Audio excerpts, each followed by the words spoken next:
আমাদের এই মৃত্যু পরবর্তী আমাদের জীবনের বেঁচে থাকার সার্থকতা, সফলতা, একজন মানুষকে বেঁচে থাকার সার্থকতা কি? বেঁচে থাকার সার্থকতা হলো আখেরাতে সফলতা। তখন আখেরাতে হাসরের ময়দানে আমার নামে কি ঘোষণা হবে এর ভিত্তিতে, আমার জন্য কি ফয়সালা হবে এর ভিত্তিতে, কৃতিত্ব, সফলতা, কামিয়াবি, কিছু যদি ক্রেডিট তো এর ভিত্তিতে, এটার ভিত্তিতে। নাই তো দুনিয়াবি কোনো পদ পদবি ক্ষমতা, দুনিয়ার কোনো সুখ আনন্দ কিংবা দুঃখ কিংবা বেদনা, দুনিয়ার অনেক কিছু, দুনিয়ার কিছুই নাই, কোনোটাই স্থায়ী না, কোনোটাই কোনো আপনার মূল বিষয় না। কারণ এখানের সুখও থাকবে না, এখানের দুঃখও থাকবে না। এখানে সুস্থ রোগী লোক, সুস্থ লোক সেও মরে যাবে, এখানে অসুস্থ রোগীও মরে যাবে। এখানে 3 বেলা যে ঠিকমতো খানা খাইছে তারও মৃত্যু হবে, এ যেখানে যে ঠিকমতো খানা খাইতে পায় নাই তারও একদিন কি হয়ে যাবে, মৃত্যু হবে। এখানে রাজপ্রাসাদে যে ছিল তারও মরণ হবে, এখানে জীর্ণ কুঠির কুড়ে ঘরে যে ছিল তারও কি হবে, মরণ। তাইলে এখানের হাসিও সংক্ষিপ্ত, কান্নাও সংক্ষিপ্ত, কিন্তু আখেরাত আর পরকালের হাসি অনন্তকাল, কান্না অনন্তকাল, সুখ অনন্তকাল, দুঃখ অনন্তকাল। যদি জান্নাতের হাসি পায় তো সেই হাসি আর বন্ধ হবে না, যদি জাহান্নামের দুঃখ পায় সেই দুঃখ আর শেষ হবে না। তাহলে প্রকৃত অর্থে বিবেকবান ইনসাফ করে ভাবা উচিত বাস্তবিক অর্থে আমার আখেরাতে কি হবে। ইয়া আইয়ুহাল্লাযীনা আমানুত্তাকুল্লাহ ওয়াল তানজুর নাফসুম মা কদ্দামাত লিগাদ। রব্বে করিম বলে, হে মুমিন, হে ঈমানদার, ইত্তাকুল্লাহ, আল্লাহকে ভয় করো। ওয়াল তানজুর নাফসুম মা কদ্দামাত লিগাদ, প্রতি মুহূর্তে হিসাব করো আগামীকাল আখিরাতের জন্য আজকের দুনিয়া থেকে কি পাঠিয়েছ, এটা হিসাব করো। অতএব আমরা এই অল্প কয়েকজন মুসলমান, ছোট বড় জওয়ান বুড়ো, আলেম গাইরা আলেম আওয়াম, সবাই মিলে 20 জন হোক আর 50 জন হোক, 10 জন হোক আর 15 জন হন, আপনি ভাবেন, আমিও ভাবি, একজন একজন করে আমরা ভাবা দরকার যে আমার আখিরাতে কি হবে। কোরআনুল কারীমের মধ্যে আছে, আল্লাহ তাআলা বলেছেন, ওয়ামা আকসারুন নাসি ওয়ালাউ হারাসতা বিমুমিনিন। হে নবী, আপনি যদি প্রচন্ড ইচ্ছা করেন, খুবও যদি চান, তবুও অধিকাংশ লোক ইমানদার হবে না। ওয়ামা আকসারুন নাস, তাহলে আল্লাহ তাআলা নবীকে বলছে, আপনি যদি প্রচন্ড চান, ওয়ালাউ হারাসতা, হিরস অর্থ লোভ, প্রচন্ড আসক্তি, আগ্রহ, আপনি যদি খুব বেশিও চান তবুও অধিকাংশ লোক ইমানদার হবে না। এজন্য আমরা যতই চাই, যত প্রচার, যত প্রচারণা, আরো কিছু যদি করি, তো যে কয়জন আসবে তার চাইতে নাফরমান, অবাধ্য, আল্লাহর দ্বীন থেকে ছুটে আছে, আল্লাহ পাকের নাফরমানিতে ডুবা আছে, সেই পরিমাণই বেশি হবে, বেশি হবে। একটা মাহফিলের মধ্যে মনে করেন 10,000 মানুষ হয়েছে, 50,000 মানুষ হয়েছে, তো সেটা 18 কোটি মানুষের কয় %? তো সেটা বলে আমার শায়েখ আল্লামা মুফতি মুশতাকুন নবী কাসেমি। তো হুজুরের সাথে আমরা প্রতি বছর সুদর্ণপুরে মাদ্রাসার মসজিদে এতেকাফ করি। এই বছরও প্রায় 1100 লোক আমাদের সাথে একসাথে এতেকাফ করছে, আলহামদুলিল্লাহ। তো 3-4 বছর আগে একবার আমি প্রায় 900-950 লোক এতেকাফ করতে আসছে সারা বাংলাদেশ থেকে একই মসজিদে। তো রাত্রেবেলা আমি হুজুরে বললাম যে, হুজুর মাশাআল্লাহ এবার অনেক লোক, প্রায় 900-র উপরে লোক আসছে এতেকাফ করতে, মানে আমি খুব খুশি হয়েছিলাম। তখন হুজুরে আমার একটা কথা বলছে যে মাওলানা, খুশি হয়ে গেলেন? একটা জিনিস ভাবেন তো, যে এই 900 লোক আসছে সারা বাংলাদেশ থেকে, আর এই মুহূর্তে মানে রমজানের শেষ দশক তখন, তো হুজুর বললেন যে কয় যে এই মুহূর্তে, মানে ওই সময় বলতেছে যে এই মুহূর্তে কুমিল্লা কান্দিরপাড়ের মধ্যে শুধু কুমিল্লার শহরের নারী পুরুষ মার্কেটিং করতেছে কয়জন? কুমিল্লা কান্দিরপাড়ের মানুষ তো মার্কেটিং করতে সারা বাংলাদেশ থেকে আসে নাই, এবং গ্রাম অঞ্চল থেকেও তেমন আসে নাই। তাহলে শুধু শহর এবং শহরতলির মানুষগুলো কি পরিমাণ কান্দিরপাড়ে ঈদের মার্কেটিংয়ে ব্যস্ত, আর সেখানে সারা বাংলাদেশ থেকে মাত্র 900 লোক দেখা খুশি হয়ে গেলে, তার মানে বোঝা গেল সব সময় আপনি এটা মনে রাখবেন, যত লোকেই বাড়ুক অবাধ্য বেশি, নাফরমান কি অনুগত কম, বাধ্য মানুষ কম, শুকরগুজার কম। একটা বাজারে যখন নামাজের ওয়াক্ত হয় বাজারের মসজিদে, তো মসজিদে কয়জন, বাজারে কয়জন? তাই স্পষ্ট, মসজিদে 50 জন 20 জন, বাজারে তখন হাজার হাজার মানুষ। তাইলে এই জন্য সর্বযুগেই অবাধ্য নাফরমান পরিমাণে বেশি হয়।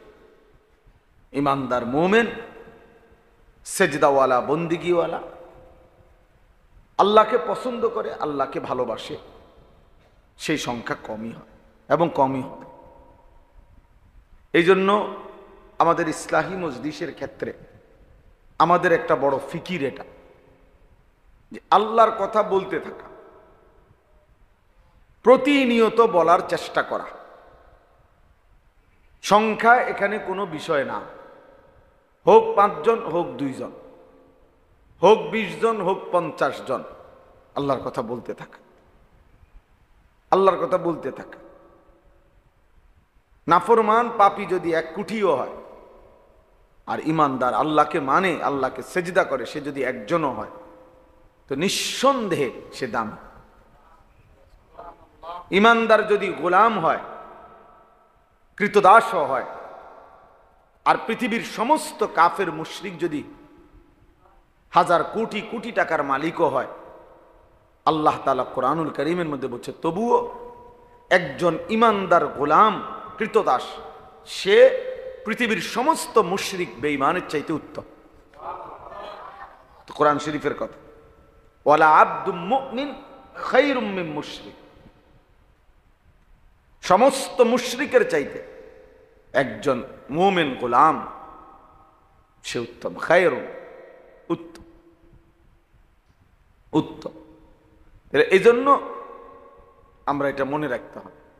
আমাদের প্রিয় ভাই মাওলানা কামাল ভাই এই আব্দুস সাত্তার দারুস সালাম মাদ্রাসা, আলহামদুলিল্লাহ, এটা অত্যন্ত গুরুত্বপূর্ণ ঢাকা চট্টগ্রাম মহাসড়ক, হাইওয়ে সড়কের পাশে। আমরাও ব্যক্তিগতভাবে পরামর্শ দিছি, আন্তরিকভাবে বলছি যে এটা একটা গুরুত্বপূর্ণ সুন্দর জায়গা, যেখানে লোকজনের আসা যাওয়ার সুবিধা আছে। তো সেই হিসাবে ধীরে ধীরে, মাত্র শুরু, ধীরে ধীরে এই ইসলাহি মজলিসটাকে ধারাবাহিক করা হোক। ধারাবাহিক হইলে ইনশাআল্লাহ 10 জন হোক আর 1000 জন হোক, আল্লাহর বান্দাদের উপকার হবে। আল্লাহর কথা ধারাবাহিক বলতে হয়, আল্লাহর কথা নিয়মিত বলতে হয়, আল্লাহর কথা বারবার বলতে হয়, বারবার বলতে হয়। ঠিক কখন আল্লাহ তাআলা তাকে পরিবর্তন করবে সেটা আল্লাহর ফয়সালা, আর সেই পর্যন্ত বলতে থাকতে হবে। কোন লোকমা দিয়া পেট ভরবে আপনি কোনো এটা জানেন না, যেন ধারাবাহিক লোকমা দিয়া দিয়া খাইতে হয়। একটা পর্যায়ে আইসা পেট বলে দেয় যে আল্লাহ একজনা হয়েছে, পেট ভরছে। কিন্তু আপনি তো, এর অর্থ এই না যে শেষ যেই লোকমাটা দিয়ে খাওয়ার পরে আপনি বুঝছেন যে পেট ভরে গেছে আর খাবেন না, তো এই লোকমা দিয়েই পেট ভরছে, তো তো এটা প্রথমেই খাইয়ে লাইতেন, বুঝেন নাই? কই আপনি এটা কেমনে বুঝবেন? এই জন্য উর্দুতে বলে আখিরি লোকমা সে পেট নিহি ভরতে, শেষ লোকমা দিয়ে পেট ভরে না। এর অর্থ হলো এই লোকমা দিয়ে পেট ভরছে এটা না, ধারাবাহিক পেছনের লোকমাগুলো আসতে থাকছে, জমা হইতে থাকছে, এখানে এসে শেষ হয়েছে।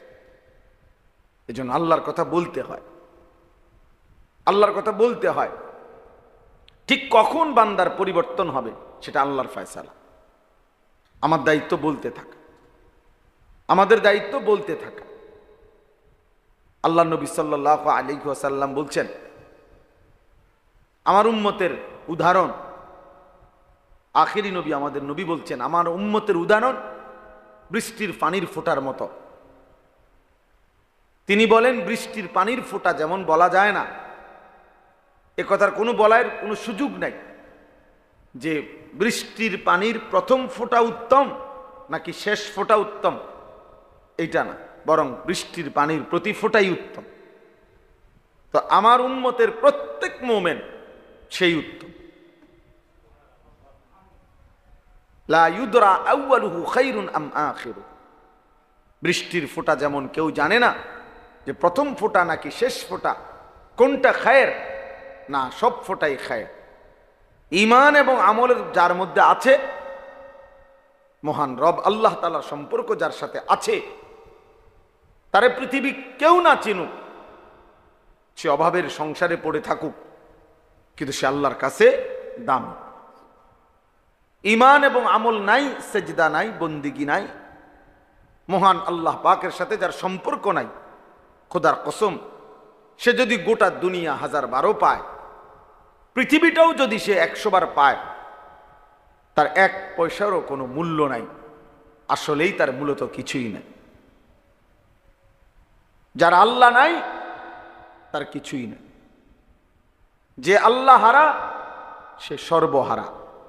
আমাদের শায়েখ আল্লামা মুফতি মুশতাকুর নবী সাহেব বলে, আল্লাহকে পেয়ে যদি কেউ গোটা দুনিয়া হারায় সে কিছুই হারায়নি, আল্লাহকে না পেয়ে যদি কেউ গোটা দুনিয়াও পায় সে মূলত কিছুই পায়নি। আল্লাহকে পেলে সব হারালেও কিছুই হারায় না, আল্লাহকে না পেলে সব পেলেও কিছুই পাওয়া হয় না।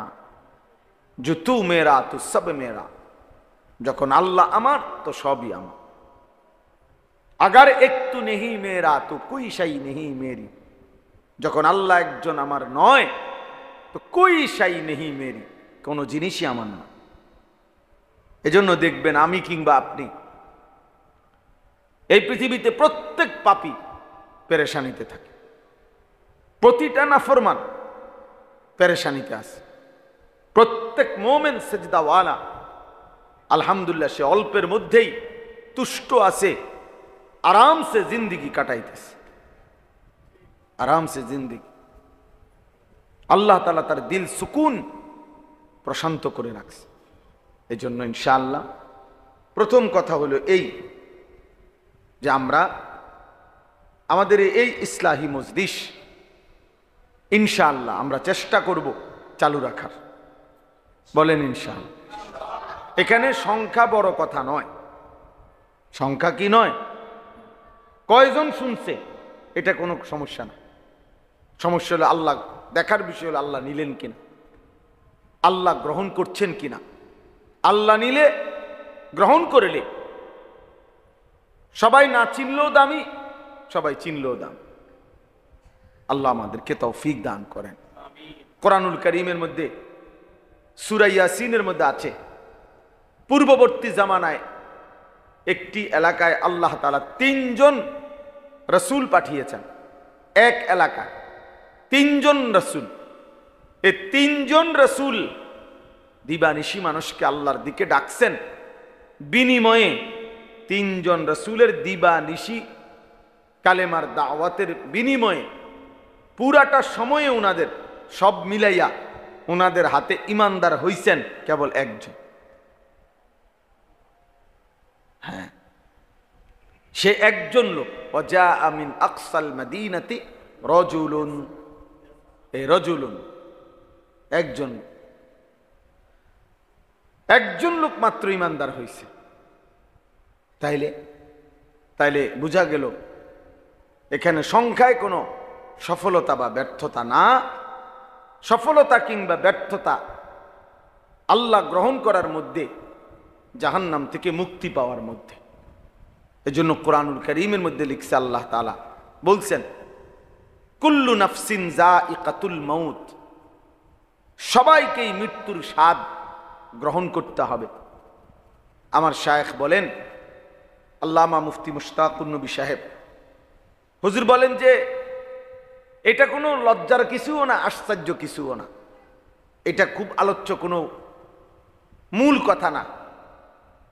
মানে সবাইকেই মরতে হবে, এটা কোনো অবাক করা কোনো কথাও না, আশ্চর্য কোনো কথাও না, বরং মৃত্যু মানুষ প্রতিনিয়ত চোখের সামনে দেখতেছে।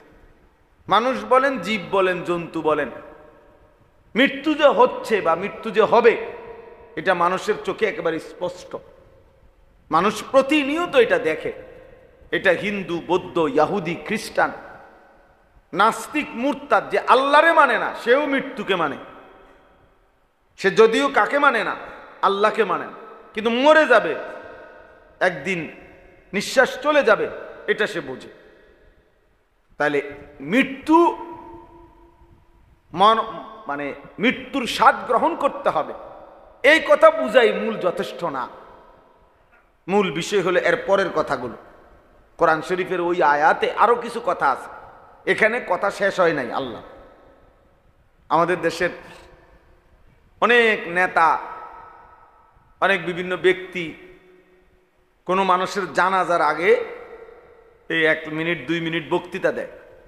এই বক্তৃতার মধ্যে অধিকাংশই এই কথায় দূরে শুধু কয়, কুল্লু নাফসিন যায়িকাতুল মাউত, সবাইকে মৃত্যুবরণ করতে হবে। আরে ভাইয়া, এর পরের কথা কও না, এরপরে তো আর কত কথা আছে। এই আয়াত এখানে শেষ হয় নাই, আল্লাহ পাক এখানে কথা শেষ করে নাই, এরপরে আরো আছে কথা। সেই কথাগুলো কি? সেই কথাগুলো হলো মূল বক্তব্য। আল্লাহ বুঝাইতে চাচ্ছে প্রতিটা প্রাণ মৃত্যুর স্বাদ গ্রহণ করতে হবে বান্দা, এটা তো স্বাভাবিক। তবে মেন বিষয় হলো ওয়া ইন্নামা তুওয়াফাউনা উজুরাকুম ইয়াউমাল কিয়ামা, তোমাদের প্রত্যেককে তার সারা জিন্দেগীর কর্মকাণ্ডের বিনিময় কিয়ামতের দিন পূর্ণভাবে দেওয়া হবে, পূর্ণভাবে দেওয়া।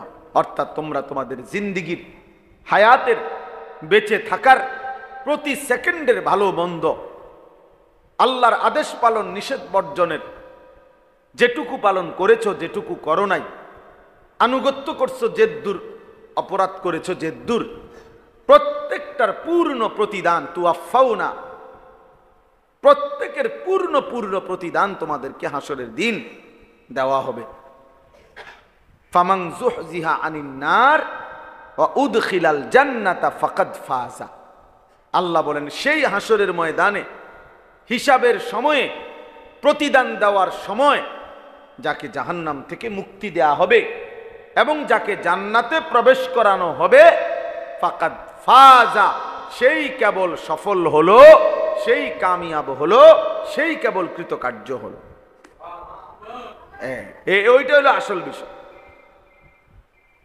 ওইটা হলো আমি মরে যাবো, তো মরলে গেলে কি হয়েছে? 14 গোষ্ঠী মরে গেছে, আপনি কি কেমন খাড়াই থাকবেন? বাপ চাচা সব চলে গেছে কবরে, তো কাজে মৃত্যুবরণ করা এটা তো লজ্জার বিষয় না, এটা কি শরমের কিছু? চি চি চি, লোকটা মরে গেল, এটা কথা হইল? তো কথা কি হয়েছে? মরে যাওয়াটাই তো কথা, মরতেই হবে, এটাই তো কথা। তাহলে মৃত্যুবরণ করা কোনো লজ্জাও না, বেইজ্জতিও না। কিন্তু আসল বেইজ্জতি, আসল লজ্জা তো হাসরের ময়দানে ব্যর্থ হওয়া, হাসরের ময়দানে জাহান্নামী হওয়া, বাম কাঁধে আমলনামা পাওয়া, হাসরের ময়দানে মিজানের পাল্লায় ওজনে নেকি হালকা হওয়া, ফুলসেরাত পার হইতে না পারা, সেটা হলো বেইজ্জতি। আর এর বিপরীতে জান্নাতের ঘোষণা পেলে সেটা হবে সফলতা, সেটা হবে কামিয়াবি, সেটা হবে কৃতকার্যতা। এই জন্য আল্লাহ শেষে ওই আয়াত, এখনো শেষ হয় নাই, আরো রয়েছে কথা ওই আয়াত, এরপরে আল্লাহ বলে, অতএব বান্দা শুনো, শুধু শুধু তুমি দুনিয়া নিয়ে ব্যস্ত হইও না, শুধু শুধু দুনিয়ারই শুধু হিসাব মিলাইও না। অমাল হায়াতুদ দুনিয়া ইল্লা মাতাউল গুরুর। আহা বান্দা শোনো, দুনিয়ার জীবন শুধুই ধোঁকা, শুধুই ধোঁকা, শুধুই ধোঁকা। দুনিয়া শুধুই ধোঁকা, শুধুই ধোঁকা। তোমার স্ত্রীর হাসিটাও ধোঁকা, তোমার সন্তানের হাসিটাও ধোঁকা, তোমার খাট ফার্নিচার বিল্ডিং সব ধোঁকা। একটি নির্দিষ্ট সময় পরে বিবি বাচ্চাও কবরে চলে যাবে। একটা নির্দিষ্ট সময় পরে তোমার ঘর ফার্নিচার আসবাবপত্র বিবর্ণ হয়ে যাবে, মলিন হয়ে যাবে, ধ্বংস হয়ে যাবে, হারিয়ে যাবে। একদিন তোমার পায়ের নিচের জমিনটাও রেজা রেজা পাউডার পাউডার হয়ে যাবে, আসমান ভেঙে চুড়ে সব খান খান হয়ে যাবে। তাহলে না তোমার স্থায়িত্ব আছে, না তোমার বিল্ডিং এর স্থায়িত্ব আছে, না তোমার ব্যাংকের টাকার স্থায়িত্ব আছে, না তোমার অর্জিত সম্পদের স্থায়িত্ব আছে, না তোমার ছেলে মেয়ের স্থায়িত্ব আছে। না রে বান্দা, আল্লাহ যেন বলে জমিনের তো স্থায়িত্ব নাই, আসমানের তো স্থায়িত্ব নাই, চন্দ্র সূর্যের তো স্থায়িত্ব নাই। ওরাই যেখানে থাকবে না, তুমি থাকবা কেন? তুমি থাকবা কেন? ওয়ামাল হায়াতুদ দুনিয়া ইল্লা মাতাউল গুরুর। এজন্য রব্বে কারীম বলেন, হায়াতে দুনিয়া শুধুই ধোঁকা। ইন্নামা হাদিহিল হায়াতুদ দুনিয়া লাহবু ওয়া লাইব। আল্লাহ বলে, নিশ্চয়ই দুনিয়ার জীবন শুধুই তামাশা, শুধুই খেলাধুলা। ওয়া ইন্নাদ দারাল আখিরাতা লাহিয়াল হায়াওয়ান লাউ কানু ইয়ালামুন। আল্লাহ বলে, বান্দা শুনো, প্রকৃত অর্থে আখিরাতের ঘর জান্নাত, সেটাই হচ্ছে জীবন, সেটাই লাইফ, সেটাই বেঁচে থাকা। জীবনের সার্থকতা হবে তখন, জান্নাতে পৌঁছবে যখন। লাউ কানু ইয়ালামুন। আল্লাহ বলে, যদি বান্দা আমি আল্লাহর এই কথাটাই বুঝতা, কত না ভালো হতো। যদি বুঝতা বান্দা দুনিয়া ধোঁকা, যদি বুঝতা আখিরাত আসল, তাইলেই ভালো হতো। কিন্তু তুমি বুঝলা উল্টাটা। ইয়ালামুনা যাহিরাম মিনাল হায়াতিদ দুনিয়া ওয়া হুম আনিল আখিরাতি হুম গাফিলুন। আল্লাহ বলে, আমার বান্দা তোমরা দুনিয়ার জীবনের বাহ্যিক দিক, উপরের অংশই কেবল বুঝলা, আখিরাতের ব্যাপারে গাফিল হয়ে রইলা। আখিরাতের ব্যাপারে দলিল বুঝেননি, জিজ্ঞাসা করলে বলবে বুঝি। কোরআন শরীফ পড়তে পারেননি, পারি না। মেল মিটিং দেন, দরবার সব বুঝেননি, কই সব বুঝি। কিন্তু রুকু সেজদা সহি শুদ্ধ নামাজ বুঝেননি, না বুঝি না, না বুঝি না। বাংলাও বুঝে, ইংরেজিও বুঝে, ভাত মাছ চাল ডাল আলো বাতাস রোদ বৃষ্টি সব বুঝে। নারী পুরুষ হাসি কান্না, সম্পদ ক্ষমতা মাতব্বরি সব বুঝে। দুনিয়া ভোগ করতে হয় কি কি সব বুঝে, আখিরাত বুঝে না। নামাজ বুঝে না, কোরআনুল কারীমের তিলাওয়াত বুঝে না। যা চায় শুধু দুনিয়া চায়, শুধু দুনিয়া, নিজের জন্য দুনিয়া, ছেলের জন্য দুনিয়া, মেয়ের জন্য দুনিয়া। মান কানা ইউরিদুল আজিলাতা আজ্জালনা লাহু ফিহা মা নাশাউ লিমান নুরিদ। আজানের জবাবে নিয়ম হলো, রাসূলুল্লাহ সাল্লাল্লাহু আলাইহি সাল্লাম বলছেন, মুয়াজ্জিন যা বলে তোমরা তা বলো। সব হাদিসে এই কথা আছে স্পষ্ট। শুধু হাইয়া আলাস সালাহ এবং হাইয়া আলাল ফালাহ এই দুইটা বলার সময় লা হাওলা ওয়ালা কুওয়াতা ইল্লা বিল্লাহ পড়ো। আর আজান শেষ হলে দুরূদ শরীফ পড়ো। আজানের নবীজির জন্য দোয়া করো। আজানের দোয়া আছে নবীজির জন্য, মাকামে মাহমুদ চেয়ে দোয়া, যেটা আমরা পড়ি, আল্লাহুম্মা রাব্বা হাযিহি দাওয়া। এটা এখানে একটা বিষয় শুধু বলতে চাচ্ছি, নবীজি সাল্লাল্লাহু আলাইহি সাল্লাম বলছেন, মুয়াজ্জিন যা বলে তোমরা তাই বলো। তো আল্লাহু আকবার মুয়াজ্জিন বললে আমরাও বলি আল্লাহু আকবার। মুয়াজ্জিন যদি বলে আশহাদু আল্লা ইলাহা ইল্লাল্লাহ, আমরা কি বলবো? ইল্লাল্লাহ। এখন মুয়াজ্জিন যখন বলবে আশহাদু আন্না মুহাম্মাদার রাসূলুল্লাহ, তখন আপনি কি বলবেন? এই কথাটা আপনি দেখেন, অধিকাংশ মুসলমান কি বলে?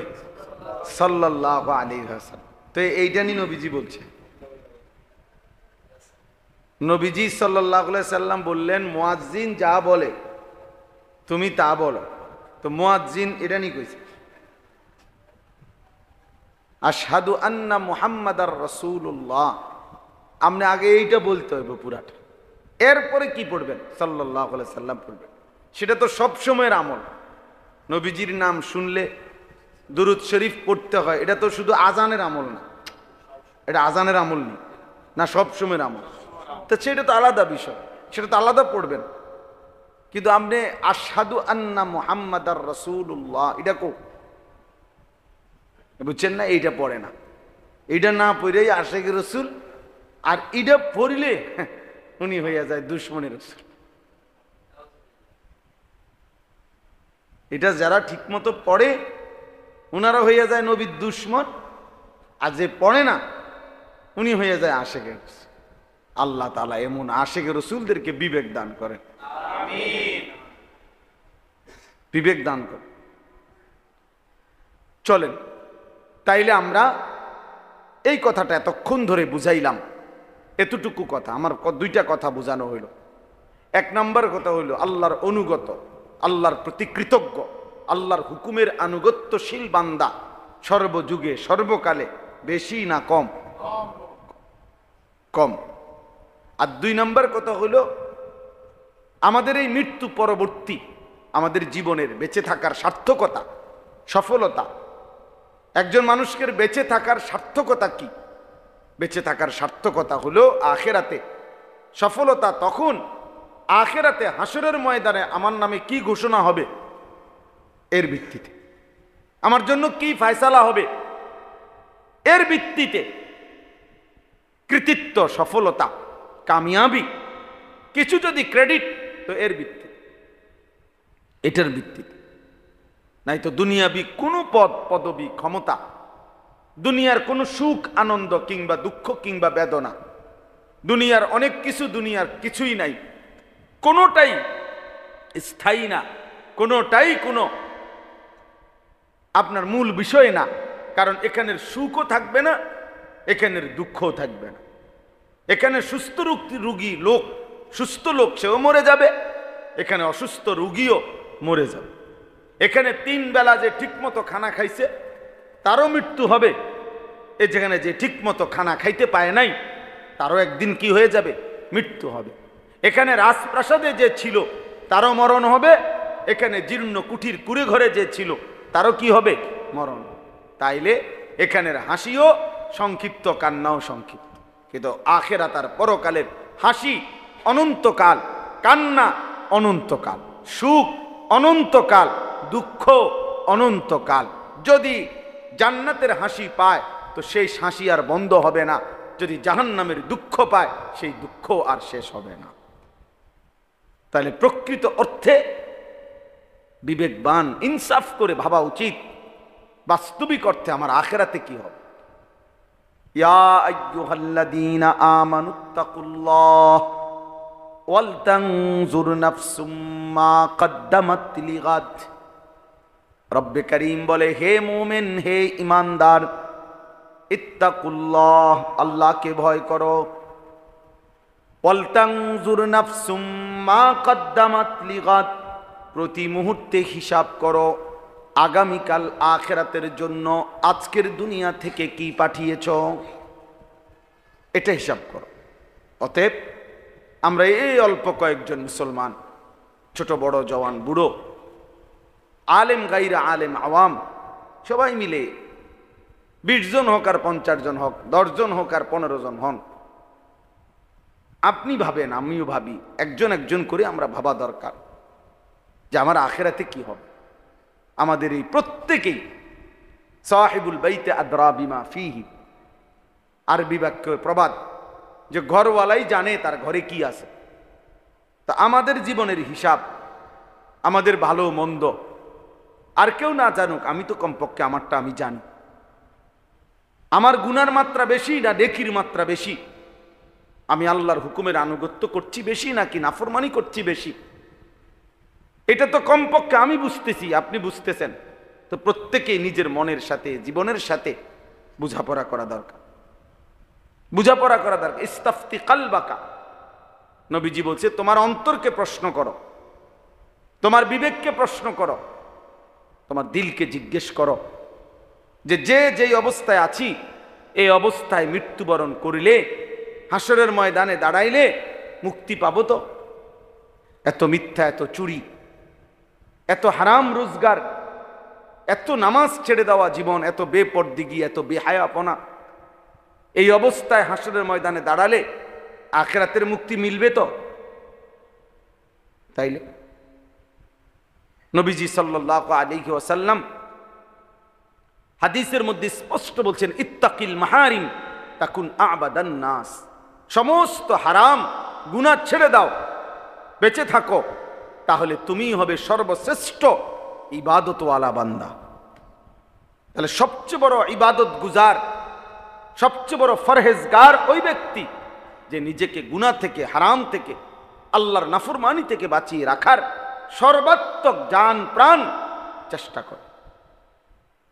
চেষ্টা করে। আল্লাহ আমাদেরকে তৌফিক দান করেন। আয়াতের তর্জমা দেখেন, তাইলে কথা শেষ। আল্লাহ তাআলা বলেন 17 নম্বর পারা 22 নম্বর সূরা, সূরায়ে হজ। এই সূরার মধ্যে আল্লাহ তাআলা 34 নম্বর আয়াত আল্লাহ বলেন, ওয়ালিকুল্লি উম্মাতিন জাআলনা মানসাকান। প্রত্যেক জাতি, প্রত্যেক গোষ্ঠী, প্রত্যেক সম্প্রদায়ের জন্য যুগে যুগে আমি আল্লাহ নির্ধারণ করেছি মানসাক। এটা আরবি শব্দ। অর্থ কি? অর্থ হলো 3টা। 1 নম্বর কোরবানি, 2 নম্বর হজ, 3 নম্বর সমস্ত ইবাদত। তো এর অর্থ হলো, আল্লাহ তাআলা বলেন, প্রথম অর্থ হলো কোরবানি। আল্লাহ বলেন প্রত্যেক জাতির জন্যই আমি আল্লাহ কোরবানি নির্ধারণ করেছি, অথবা প্রত্যেক জাতির জন্যই আমি আল্লাহ হজ্জের বিধান নির্ধারণ করেছি, অথবা প্রত্যেক জাতির জন্যই আমি আল্লাহ কিছু না কিছু ইবাদত নির্ধারণ করেছি। তো আল্লাহ তাআলা বলেন বান্দার উপরে আমি আল্লাহ কোরবানির বিধান কেন দিলাম, অথবা হজ্জের বিধান কেন দিলাম, অথবা ইবাদত পালন করার হুকুম কেন দিলাম? আল্লাহ বলেন উদ্দেশ্য একটাই, লিয়াযকুরুসমাল্লাহ, আমার বান্দা যেন আমার নাম, আমার স্মরণ, আমার জিকির করে, বান্দা যেন আমাকে নিয়েই থাকে, আমি আল্লাহকে যেন আমার বান্দা প্রতিনিয়ত স্মরণ করে। এই জন্য আমি কোরবানির হুকুম দিয়েছি, হজ্জের হুকুম দিয়েছি, ইবাদতের হুকুম দিয়েছি। এই জন্য একজন বান্দার কাছে আল্লাহ তাআলার সার্বক্ষণিক একটা চাওয়া আছে। নির্দিষ্ট সময়ে নামাজ, নির্দিষ্ট সময়ে যাকাত, নির্দিষ্ট সময়ে হজ, নির্দিষ্ট সময়ে কোরবানি, নির্দিষ্ট সময়ে বহু ইবাদত। কিন্তু সার্বক্ষণিক আল্লাহ বলে, বান্দা আমি একটা জিনিস সারাক্ষণ তোমার কাছ থেকে চাই, সেটা হলো উযকুরুল্লাহ যিকরান কাসীরা। তুমি বেশি বেশি বেশি বেশি আমি আল্লাহর জিকির করিও। আমার এটাই, হাটে থাকো, মাঠে থাকো, বাজারে থাকো, রাতে থাকো, দিনে থাকো, ঘরে থাকো, বাইরে থাকো, একাকী থাকো, প্রকাশ্যে থাকো, লোকের মাঝে কিংবা সংঘপনে, যখন যে হালাতে, দাঁড়িয়ে কিংবা বসে কিংবা শুয়ে, কিয়ামান ওয়া কুউদান আলা জুনুবিহিম, হর হালাতে আমি চাই আমার বান্দা আমার স্মরণ করবে, আমারে ডাকবে, আমারে সঙ্গী বানাবে। আল্লাহ বলে বাজার করো, ব্যবসা করো, কামাই করো, রোজগার করো বান্দা, আমি মানা করি না। ওয়াবতাগু মিন ফাদলিল্লাহ, আমার রিজিক তালাশ করো, কর্মে ছুটে যাও, তবে ওয়াযকুরুল্লাহ কাসীরা, বেশি বেশি আমি আল্লাহকে স্মরণ করো। এজন্য বান্দার কাছে আল্লাহর মূল চাওয়া, বান্দা যেন আল্লাহর থেকে বিচ্ছিন্ন না হয়, আল্লাহকে যেন ভুলে না যায়, আল্লাহকে যেন ভুলে না যায়। এই আমাদের এই ইসলাহি মজলিস, কখনো বড় মাহফিল, কখনো ছোট মাহফিল, কখনো শুক্রবারের জুমার বয়ান, কখনো ছোটখাটো কোনো ওয়াজ নসিহত, যখন যাই আমরা বলি আপনাদেরকে কম বলি বেশি বলি, একজনকে বলি হাজার জনকে বলি, মাকসাদ একটাই, আল্লাহর স্মরণ জিন্দা করা, আল্লাহর সাথে বান্দাকে জুড়ায় দাও, মিলায়া দাও, আল্লাহর সাথে বান্দার সম্পর্ক কায়েম করা, মহান রব থেকে বান্দা যেন বিচ্ছিন্ন না হয়। এই চেষ্টা, এই ফিকির, এটাই আমাদের সিফির। এই জন্য আমরা আলহামদুলিল্লাহ চেষ্টা করবেন আল্লাহ তাআলার ইবাদত কোরবানি আদায় করতে, আল্লাহর ইবাদত হজ আদায় করতে, আল্লাহর ইবাদত নামাজ রোজা সহ সমস্ত হুকুম পালন করতে, আল্লাহর দেওয়া নিষেধগুলো ছেড়ে দিতে। বান্দা যখন গুনাহ ছাড়ে তখনও সে আল্লাহর স্মরণ করে, বান্দা যখন আদেশ পালন করে তখনও সে আল্লাহকেই স্মরণ করে। কেন মিথ্যা বলে নাই? আল্লাহর কথা মনে আছে বলে। কেন সত্য বলছে? আল্লাহর কথা মনে আছে বলে। কেন হারাম খায় নাই? আল্লাহকে মনে রাখছে বলে। কেন হালাল পথে চলছে? আল্লাহকে মনে রাখছে বলে।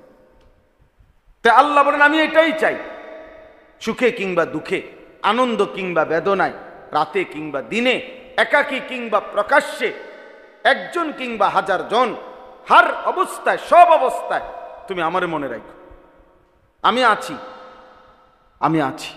আলাম ইয়ালাম বিআন্নাল্লাহ ইয়ারা, আল্লাহ বলে বান্দা তুমি কি জানো আমি কিন্তু সারাক্ষণ তোমাকে দেখি। এই জন্য আমরা ছোট হোক কম বেশি আমাদের এই ফিকির মনে করায় দেওয়া, ফিকির মনে করায় দেওয়া। আল্লাহ তাআলা আমাদেরকে আল্লাহর স্মরণ, আল্লাহর ইবাদত, আল্লাহর বন্দিগি করার তৌফিক দান করেন।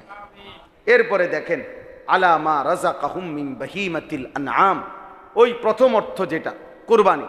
আল্লাহ তাআলা বলেন আমি আল্লাহ তাআলা চতুষ্পদ জন্তুর মধ্য থেকে গরু, ছাগল, ভেড়া, বকরি, দুম্বা, মহিষ, উট, যেগুলোকে আমি আল্লাহ তাআলা কোরবানির জন্য অনুমোদন দিয়েছি, সেই কোরবানির প্রাণীগুলো যখন আমার বান্দা জবাই করে, এই জবাইয়ের মুহূর্তে, কোরবানির মুহূর্তে আমি আল্লাহর নাম যে বলে আমার বান্দা আল্লাহু আকবার, আল্লাহ বলেন আমি ওইটাই শুনতে চাই। ওই জিকির করবে বান্দা আমার নাম নিবে, এই জন্য আমি আল্লাহ কোরবানির এই হুকুম দান করেছি।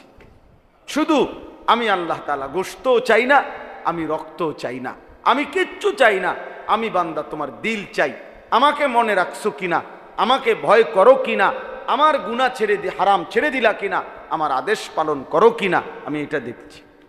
বিভিন্নভাবে আমি আল্লাহ তোমারে ঘুরাইয়া আমার কথা মনে আছে কিনা এজন্য দেখি। এজন্য একবার বলি নামাজ পড়তে, আরেকবার বলি রোজা রাখতে, আরেকবার বলি যাকাত দিতে, আরেকবার বলি দান করতে, আরেকবার বলি কোরআন পড়তে, আরেকবার বলি জিকির করতে, আরেকবার বলি হালাল খাইতে। অর্থ হইল ঘুরে ঘুরে বিভিন্নভাবে তোমারে বিধান দিলাম, যেন আমি চাই, আমি যেন দেখতে পাই তুমি আমারে মনে রাখছো।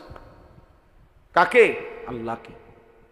ফা ইলাহুকুম ইলাহুন ওয়াহিদ, অতএব বান্দা এটাই শুনে নাও, তোমাদের ইলাহ কেবলই একজন, তিনি কে? ফালাহু আসলিমু, আল্লাহ বলেন অতএব শুধুই মাত্র ওই আল্লাহর সাথে নিজেকে সমর্পণ করো, নিজেকে ঝুঁকিয়ে দাও, নিজের সমর্পণ করো আল্লাহর নিকট, আল্লাহর নিকট। এজন্য আমাদের ইলাহ যেহেতু ওই একজন আল্লাহই, কাজে জীবনের হার হালাতে আমাদের উচিত আল্লাহর কাছে নিজেকে তুলে দেওয়া। ওয়াবাশশিরিল মুখবিতিন, আল্লাহ বলেন আমি আল্লাহর প্রতি বিনয়ী অনুগত বান্দা যারা, হে নবী আপনি আমার এমন অনুগত বান্দাদেরকে জান্নাতের সুসংবাদ দিয়ে দেন। এবার যদি বলেন আল্লাহ জান্নাতের সুসংবাদ আপনার কোন বান্দাদের জন্য? আল্লাহ বলেন আল্লাযীনা ইযা যুকিরাল্লাহু ওয়াজিলাত কুলুবুহুম, আমার জিকির, আমার স্মরণ করলে যখন বান্দার দিল আমার ভয়ে কাঁপতে থাকে, এমন বান্দাদের জন্য জান্নাতের সুসংবাদ। সুবহানাল্লাহ। যে বান্দা আল্লাহর জিকির করে, আল্লাহর জিকির শুনে তো তার অন্তর কাঁপে, আল্লাহর ভয়ে চোখের পানি পড়ে, আল্লাহর ভয়ে, আল্লাহ বলে তাদের জন্য জান্নাতের সুসংবাদ।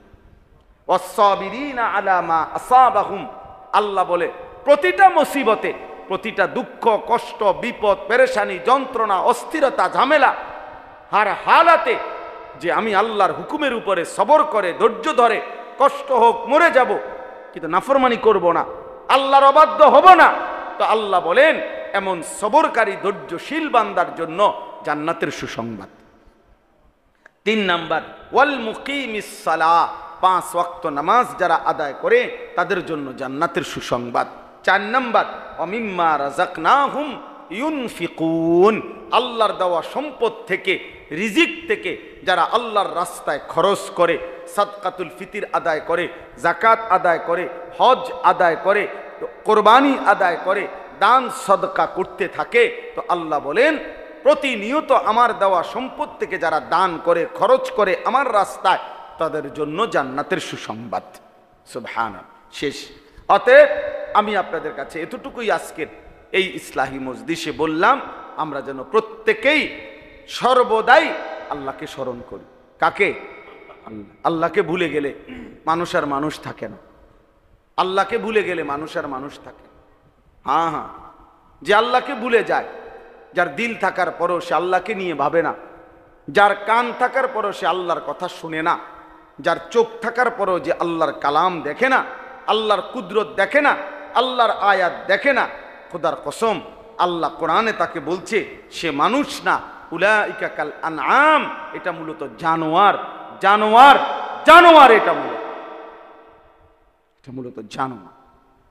এজন্য যে নাফরমান নিজেকে তো মনে করে মানুষ, কিন্তু প্রতিনিয়ত সেজদা দেয় না, ওইটা আসলে কোনো মানুষ না, এটা আস্তা জানোয়ার।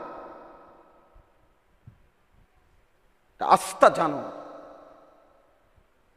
ওই জানোয়ার তার জিন্দেগি নিয়া তামাশা করে, মনে করছে নারী, ছবি, মোবাইল, চুলের ফ্যাশন, বন্ধুদের আড্ডা, মোটরসাইকেল, হ্যাঁ এই টাং ফাং, এটার নাম জীবন। ভাত খায়, ঘুম যায়, ফেসাবে ধরলে ফেসাব করে, টয়লেটে ধরলে টয়লেটে যায়, হ্যাঁ, আর সারা দিন নাই রাত নাই মোবাইলে বেডি দেখে, নারী দেখে, রং তামাশা করে। মনে রাখতে হবে এই জীবন জানোয়ারের জীবন। এই জীবন জানোয়ারের জীবন, এটা কোনো মানুষের জীবন না, এটা কোনো সুস্থ স্বাভাবিক জীবন হতে পারে না। আল্লাহ তাআলা আমাদেরকে মাফ করে দেন, আল্লাহ আমাদেরকে বুঝ দান করেন। এই মাদ্রাসা আল্লাহ তাআলা কবুল করে নেন। মাদ্রাসার ছাত্র, উস্তাদ, এলাকাবাসীকে আল্লাহ তাআলা উত্তমভাবে কবুল করে নেন। আলহামদুলিল্লাহ রাব্বিল আলামিন। মওলাই করিম আপনি মাফ করে দেন, রব্বে করিম আপনি মাফ করে দেন। আয় আল্লাহ, আজকের এই ইসলাহি মজলিস আপনি কবুল করে নেন। সমস্ত কবরবাসীদেরকে মাফ করে দেন। কিয়ামত পর্যন্ত কবরের আযাব মাফ করে দেন। আল্লাহ আমাদের আগামী জীবন আপনি সুন্দর করে দেন। ঈমান আমলের দৌলত দান করেন। গুনাহ থেকে বাঁচবার তৌফিক দান করেন। আখিরাতের ফিকির দান করেন। কবরের ভয় দান করেন। হাসরের মাঠের ভয় দান করেন। আল্লাহ অসুস্থ বিমারি যারা শিফা করে দেন, কামাই রুজিতে হালাল বরকত দান করেন। এই আব্দুস সাত্তার দারুস সালাম মাদ্রাসা আপনি কবুল করে নেন, আপনি কবুল করে নেন। মাদ্রাসার জরুরত আপনি পূরণ করে দেন। আরও ছাত্র মিলায়া দেন, আরও উস্তাদ মিলায়া দেন। ছেলেগুলোকে হাফেজ আলেম, মুত্তাকি, আরেফ, রব্বানি বানিয়ে দেন। আল্লাহ আমাদের সবাইকে দ্বীনের উপরে থাকার চলার তৌফিক দান করেন। আল্লাহ প্রত্যেকের নেক মাকসাদ পূরণ করে দেন। আল্লাহ আপনি আমাদের সবার জীবন সুন্দর করে দেন। আমার দেশকে নিরাপদ করে দেন। মা বোনদেরকে পর্দা পুশিদা দান করেন। সারা পৃথিবীর মজলুম মুসলমানকে বিজয় দান করেন। আয় আল্লাহ এই ইসলাহি মজলিস খানা কায়েম করে দেন, দায়েম করে দেন, কায়েম করে দেন, দায়েম করে দেন, কায়েম করে দেন, দায়েম করে দেন। আয় করিম, আমরা থাকি বা না থাকি, মজলিস যেন চালু হয়ে যায়। আল্লাহ দিন এই মজমা যেন চালু হয়ে যায়, আপনার বান্দারা যেন উপকৃত হয়। আল্লাহ ইখলাসের সাথে, তাকওয়ার সাথে এই মজলিস আগামী দিনেও চালু রাখবার তৌফিক দান করেন। মাইয়া আখুযু আন্নী হাউলাইল কালিমাত। নবীজি আকরাম সাল্লাল্লাহু আলাইহি ওয়াসাল্লাম একদিন মসজিদে নববীর মধ্যে বসা সাহাবায়ে কেরামদেরকে লক্ষ্য করে বললেন, ও আমার সাহাবীরা, তোমাদের মধ্যে এমন কে আছো আমার এই বাক্যগুলো, আমার এই উপদেশগুলো তোমরা গ্রহণ করবা? ও সাহাবীরা, গ্রহণ করলেই সারবে না, দুইটা শর্ত আছে। শর্ত কি? নবীজি সাল্লাল্লাহু আলাইহি ওয়াসাল্লাম বললেন, ফায়ামালু বিহিন্না আও ইউআল্লিমু মান ইয়ামালু বিহিন। আল্লাহর নবীজি সাল্লাল্লাহু আলাইহি ওয়াসাল্লাম বললেন, আমার উপদেশ শোনার পর এমন কে আছো যে উপদেশের উপর নিজেরা আমল করবা, আবার অন্য কেউ যদি আমলের নিয়তে শিখতে চায় তাকেও শিখাইয়া দিবা। বলেন নবীজি শর্ত দিলেন কয়টা? কথা বলেন না, শর্ত দিলেন কয়টা? দুইটা। এক নাম্বার, এমন কে আছো যে আমার থেকে এই বাক্যগুলো, এই উপদেশগুলো তোমরা গ্রহণ করবা, তারপর নিজে আমল করবা। তারপর যদি এই বাক্যগুলো যদি কেউ শিখতে চায় আমলের নিয়তে, তাদেরকেও কি করবা? শিখাইয়া দিবে। এজন্য আমরা যারা আজকে এখানে আসছি, বলেন আমরা ওয়াজ শুনবো, তারপরে নিজেরাও আমল করব, ইনশাল্লাহ। বলেন না ইনশাল্লাহ। নবীজি করিম সাল্লাল্লাহু আলাইহি ওয়াসাল্লাম যখন এই কথা বললেন, ক্বালা আবু হুরায়রা রাদিয়াল্লাহু তাআলা আনহু, আবু হুরায়রা রাদিয়াল্লাহু তাআলা আনহু বললেন, কুলতু আনা ইয়া রাসূলুল্লাহ, ওগো আল্লাহর হাবিব, আমি আছি, আপনার এই বাক্যগুলো, আপনার এই উপদেশগুলো আমি গ্রহণ করব। আমার ভাইরা, আবু হুরায়রা বললেন, আবু হুরায়রা রাদিয়াল্লাহু তাআলা আনহু আমার নবীজির সাথে অনেক লম্বা সময় ছিলেন না, 3 বছর, আর না হয় 3 বছর থেকে কিছু কম। এই অল্প সময় থেকেও আবু হুরায়রার এমন একটা গুণ ছিল, আল্লাহর নবী সাল্লাল্লাহু আলাইহি ওয়াসাল্লাম যখনই যেই শব্দটা জবান মুবারক দ্বারা বাহির করত, জবান মুবারক দ্বারা বাহির করতে দেরি, সেইটা আবু হুরায়রা মুখস্থ করতে, আয়ত্ত করতে দেরি হতো না। আবু হুরায়রা বললেন, ইয়া রাসূলুল্লাহ, আমি আছি, আপনার এই উপদেশগুলো আমি গ্রহণ করব, তারপর আমি নিজে আমল করব। আবার অন্য কেউ যদি আমল করতে চায় আমি তাকে শিখাইয়া দেব। এবার আমার নবী মুহাম্মদ সাল্লাল্লাহু আলাইহি ওয়াসাল্লাম মদিনাওয়ালা নবী আবু হুরায়রাকে কাছে আনলেন।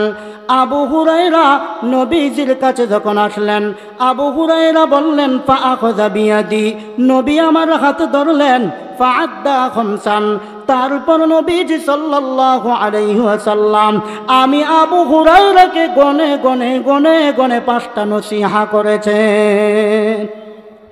1 নাম্বার নসিহা। এবার মাঝখানে কথা, যে নবীজি উপদেশ দিবেন, আবু হুরায়রার হাতে কেন ধরলেন? হাতে কেন ধরলেন? আমার বন্ধুরা, 2 বন্ধু রাস্তা দিয়া হাঁটে, একে অপরের সাথে নানার বাড়ির গল্প বলে, বলতে গিয়া বন্ধুর হাতে ধাপ মেরে ধরে। বন্ধু বলে, কি ব্যাপার, কথা বলবা জবান দ্বারা, আমার হাতে কেন ধরলা? বন্ধু বলে, আমি তোমার সাথে যে কথাগুলো বলবো এটা সাধারণ কথা না, এই কথার মধ্যে অনেক লজিক আছে, অনেক ব্যাখ্যা আছে, এই কথাগুলোর অনেক দাম আছে, দাম বুঝাইতে গিয়া তোমার হাতে ধরলাম। আর 2 নাম্বার কারণ, তোমার মনোযোগ যেন আমার দিকে অনুধাবন হয়, এই জন্য তোমার হাতে ধরলাম। আল্লাহর নবীজি সাল্লাল্লাহু আলাইহি ওয়াসাল্লামের কথা মুবারক তো এমনিই দামি, তারপরেও নবী উপদেশ দেওয়ার আগে আবু হুরায়রার হাতে ধরলেন। আবু হুরায়রার হাতে ধরে ধরে আমার নবী 5টা নসিহা করলেন। কোন 5টা নসিহা? আমার বাইরা এখন থেকেই মনোযোগ দিয়ে শুনতে থাকবো। এই 5টা উপদেশ যদি আমাদের জীবনে যদি আমলে পরিণত করতে পারি, দুনিয়াও কল্যাণগামী হবে, পরকালও কল্যাণগামী হবে। আমার বাইরা, আল্লাহর নবীজি সাল্লাল্লাহু আলাইহি ওয়াসাল্লাম আবু হুরায়রাকে 1 নাম্বার উপদেশ দেওয়া শুরু করলেন, ইত্তাকিল মাহারিব। ও আবু হুরায়রা, 1 নাম্বার উপদেশ, আল্লাহ পাকের নিষিদ্ধ বিষয় থেকে তুমি বেঁচে বেঁচে চলবা। ও আবু হুরায়রা, সর্বহালতে যদি আল্লাহ পাকের নিষিদ্ধ বিষয় তথা হারাম বিষয় তথা গুনাহের কাজ থেকে যদি বেঁচে বেঁচে চলতে পারো, কি তোমার লাভ হবে আবু হুরায়রা জানো? কি তোমার ফায়দা হবে জানো? আবু হুরায়রা ডাক দিয়ে বললেন, ইয়া রাসূলুল্লাহ, লাভের কথা, ফায়দার কথা আপনি শুনাইয়া দেন। আল্লাহর নবী সাল্লাল্লাহু আলাইহি ওয়াসাল্লাম আবু হুরায়রাকে বললেন, ইত্তাকিল মাহারিম, আল্লাহ পাকের নিষিদ্ধ বিষয় থেকে যদি বেঁচে বেঁচে চলতে পারো, কি তোমার লাভ হবে শোনো, তাকুন আবাদান নাস, মানুষের মধ্য থেকে তুমি আল্লাহর কাছে শ্রেষ্ঠ আবেদ বান্দা হয়ে যাবা। ও আমার ভাইরা, আল্লাহ পাকের আবেদ বান্দা দুনিয়ার সবাই হতে চায়, কথা ঠিক কিনা বলেন না? একটু কথা বললেন, বলেন আবেদ বান্দা মানি আল্লাহ পাকের প্রিয় বান্দা। আল্লাহ পাকের প্রিয় বান্দা এই দুনিয়ার প্রত্যেকটা মানুষ হতে চায়, কথা ঠিক কিনা বলেন না? এবার আবু হুরায়রাকে যে নবী বললেন, যদি তুমি আল্লাহ পাকের নিষিদ্ধ বিষয় থেকে সর্বহালাতে বেঁচে বেঁচে চলতে পারো, তাকুন আবাদান নাস, মানুষের মধ্যে থেকে তুমি আবেদ বান্দা হয়ে যাবা। আবেদ বান্দা কারা? ও আমার ভাইরা, আমরা আবেদ বান্দা তাকে মনে করি যে আল্লাহর বান্দা 5 ওয়াক্ত নামাজ পড়ে, তাহাজ্জুদের নামাজ পড়ে, সকাল সন্ধ্যায় 3 তাসবিহ আমল করে, জিকির আজকার করে, কোরআন তেলাওয়াত করে, রাস্তা দিয়ে হাঁটলেও বান্দা তাসবিহ আমল নামা জপতেই থাকে, প্রতিনিয়ত বান্দা আমলের মধ্যে নিয়োজিত থাকে। এমন মানুষটারে দেখে মানুষ ওলি মনে করে, এমন মানুষটারে মানুষ আবেদ বান্দা বলে। এই বান্দাটাও নিজেকে আবেদ বান্দা বলে পরিচয় দেয়, কিন্তু মাঝে মাঝে খেয়াল করবেন, যেই লোকটা 5 ওয়াক্ত নামাজ পড়লো, যেই লোকটা তাহাজ্জুদের নামাজ পড়লো, যেই লোকটা কোরআন তেলাওয়াত করলো, যেই লোকটা জিকির আজকার করলো, যেই লোকটা সকাল সন্ধ্যায় 3 তাসবিহ আমল করলো, এমন আমল করার পরেও, এত বেশি আমল করার পরেও আমাদের সমাজে এমনও মানুষ দেখা যায় সুদের সাথে লেনদেন করে আসে না নাই? এমনও মানুষ আছে জবান দ্বারা মিথ্যা কথা বলে, এত আমল করার পরেও বান্দা মানুষের হক নষ্ট করে, এত আমল করার পরেও বান্দা মানুষের সাথে ধোঁকাবাজি করে, এত আমল করার পরেও বান্দা আলেমের সাথে খারাপ ব্যবহার করে, এত আমল করার পরেও বান্দা মসজিদের ইমাম সাহেবের সাথে খারাপ ব্যবহার করে, মুয়াজ্জিনের সাথে খারাপ ব্যবহার করে, আর নিজেকে বড় বড় আমলদার দাবি করে, নিজেকে আবেদ বান্দা পরিচয় দেয়, আর বান্দা অহংকারের বাপ নিয়ে জমিনে চলাফেরা করতে থাকে। ও আমার ভাইরা, আল্লাহর নবী বললেন, না না না, ও আমার উম্মতেরা ভালো করে শুনে নাও, ও পূর্বঘাটির ভাইরা, ও পূর্বঘাটির বাবারা, ও পূর্বঘাটির মা বোনেরা, ভালো করে শুনে নাও, তোমরা আখির নবীর উম্মত, তোমরা আখির নবীর উম্মত, তোমরা আল্লাহর প্রিয় বান্দা হতে চাইলে, তোমরা রাসূলুল্লাহর প্রিয় উম্মত হতে চাইলে, তোমরা জান্নাতবাসী হতে চাইলে, তোমরা জাহান্নাম থেকে বাঁচতে চাইলে, তোমাদের জন্য বেশি নেক আমল করা লাগবে না। আখলিস দীনাকা ইয়াকফিকাল আমালুল কলিল, নেক আমল যদি তোমাদের কম যদি হয়, কিন্তু বান্দা তুমি যদি আল্লাহ পাকের হারাম বিষয় থেকে প্রতিনিয়ত বেঁচে বেঁচে চলতে পারো, এই হারাম বিষয় থেকে বান্দা প্রতিনিয়ত যদি চলতে পারো, তোমার নেক আমল যদি কম হয়, তুমি আল্লাহর প্রিয় বান্দা হয়ে যাবা। সুবহানাল্লাহ বলেন না মিয়া? আচ্ছা আপনারা একটু আগান তো, আগান, এই যে মুরব্বী, আগান, একটু সুন্দর করে বসেন, আগান না, এই মুরব্বী আসেন, নানা আগান সবাই।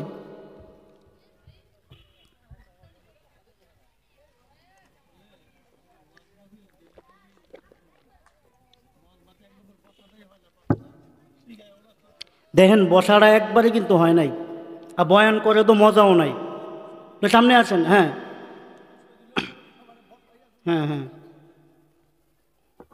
দেখেন বসেন, হ্যাঁ, আর একজনও কথা বললেন না, হ্যাঁ, আর লড়াচড়া করেন না। আর বয়ান করতেছি এত সুন্দর করে, আপনারা সুবহানাল্লাহ করেন না, আলহামদুলিল্লাহ করেন না, কোনো আওয়াজ করেন না। এই সুবহানাল্লাহ বললেন, সুবহানাল্লাহ বললে সওয়াব আছে না? কথা কয় না, সওয়াব আসেনি? তো সওয়াব থাকলে সুবহানাল্লাহ জোরে কইবেন, বলেন সবাই মিলে আল্লাহু আকবার।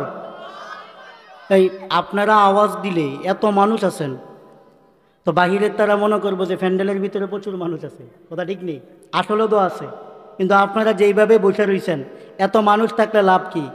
বাহিরের তারা কইব যে এখন মানুষ নাই, পরে যাবো 9টার দিকে, কথা ঠিক কিনা বলেন না? হ্যাঁ, একটু বলেন আবার সবাই এক আওয়াজে বলেন আল্লাহু আকবার, আরো তিনবার আল্লাহু আকবার। তাহলে শুনেন, কেউ যদি আল্লাহ পাকের প্রিয় বান্দা যদি হতে চায়, দেখেন এই দুনিয়ার কোন মানুষটা আল্লাহর প্রিয় বান্দা হতে চায় না বলেন? যেই লোকটা নামাজ পড়ে না, যেই লোকটা রোজা রাখে না, যে লোকটা কোরআন তেলাওয়াত করে না, যেই লোকটা এক ওয়াক্ত নামাজও পড়ে না, হারামের সাথে লেনদেন করে, আপনি যদি বলেন ভাই তুমি আল্লাহরে পাইতে চাও, আল্লাহর জান্নাতে যেতে চাও, তো সেই লোকটা বলবে অবশ্যই চাই। কথা ঠিক নেই? কথা বলেন না? কথা ঠিক কিনা বলেন না? সেই লোকটাকে যদি বলেন তুমি কি নবীজির ভালোবাসা পেতে চাও, সে বলবে অবশ্যই।